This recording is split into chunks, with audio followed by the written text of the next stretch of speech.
Hey everybody, welcome back to In Bed with a Millennial. I'm the Millennial Javeda Bay, and this is my bed. And this is the last week of our Sex Ed for College series this year. And there is a topic that is really not talked about when it comes to college students that I think should be talked about. And that is kink and BDSM. So let's get into it. Why do I want to talk about kink and BDSM for college students? Well, one, because at the age of 18, a lot of people are freely able to engage in it, like legally, like you can do whatever you want in terms of like sex and things of that nature. And so in a college setting where you're engaging with people of a wide range of ages, the possibility of you running into somebody kinky is pretty high. And also, there are probably some kinky sexual activities that you're engaging in already that you wouldn't necessarily define as kink or BDSM, but technically they are. But so you're not educated around how to do them safely or properly, or even negotiate around them. So I want to give you those tools in case you already are, or maybe you've been thinking about it, but you didn't know where to start because everything that's out there seems to be geared to like full-on adults and not college students. So one really big kinky activity that a lot of people engage in is breath play, aka choking. I definitely was being choked when I was in undergrad, and I definitely wasn't being choked correctly. A lot of people do it. They may see it in porn, or somebody just may know that they actually like that and they tell a partner to do it. But not everybody has been taught how to do it properly. So it's important that we talk about it to know that there are correct ways to do things, ways that minimize any risk, but also completely erase risk. And choking is one of those activities.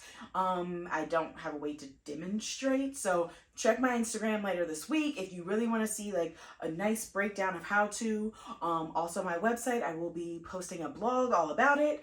But knowing that there is a specific way to do it so that way you don't run the risk of injuring somebody or causing them to pass out is extremely important.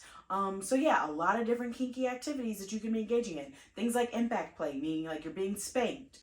Another reason that it's important to talk about kink and BDSM for college students is because once you're 18, like you are able to engage in all the activities. And so there are some folks who engage in kink and BDSM that are older that prey on younger individuals who don't know anything about kink and BDSM. So talking about it when you're actually 18 and like younger and in college can give you the tools to know what to look out for, so that way you don't get preyed on or like in a relationship with someone that is not a good, safe, healthy person to engage in kink and BDSM with. So looking out for red flags. Just some really quick ones that you should do.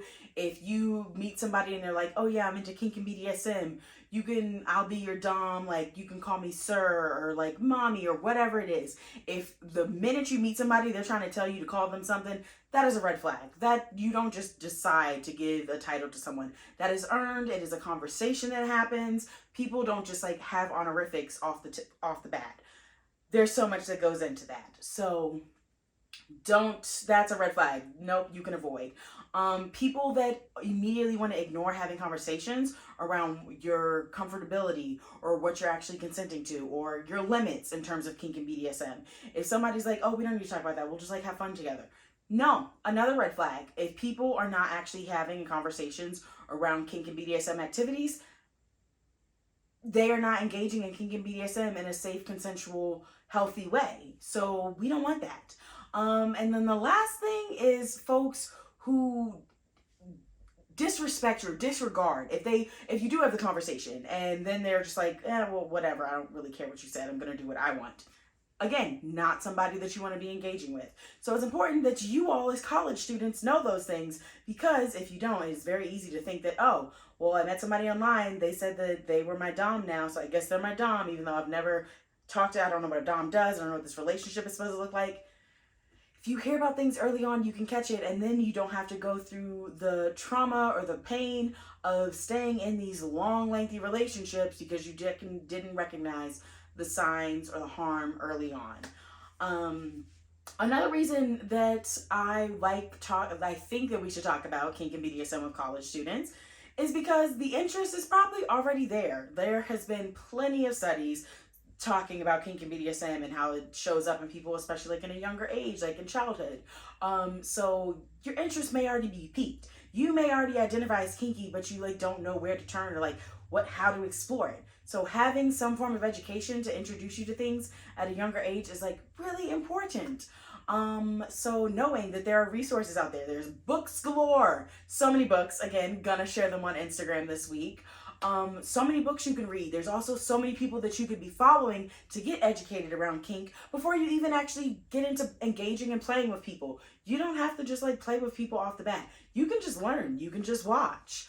Also like understanding what products are available in terms of kink and BDSM is like really important, because if you want to start exploring by yourself, knowing what you can get and how you can use it is also really important. And again, come back next week because I'm gonna have a video about that. But yeah, as you can see, there's a lot of reasons that college age students should be learning about kink and BDSM. And I'm gonna encourage it always and forever, because you're adults, but also because the more you know about something, the better you can engage in it or make better choices for yourself. But yeah, if you are in college and you're like, hey, I'm kinky, I'm proud of you. Congrats. I love that for you.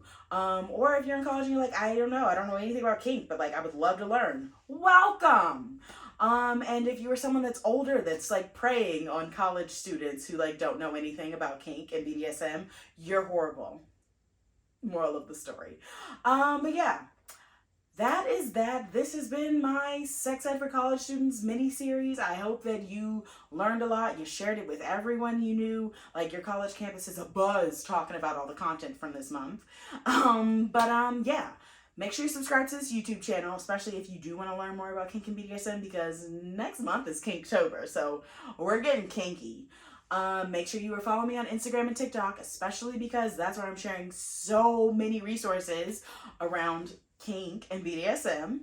And definitely make sure you're subscribed to my email newsletter, because there's some good stuff happening in these next few months and you don't want to miss it. But until then, I'm gonna see y'all later. Deuces.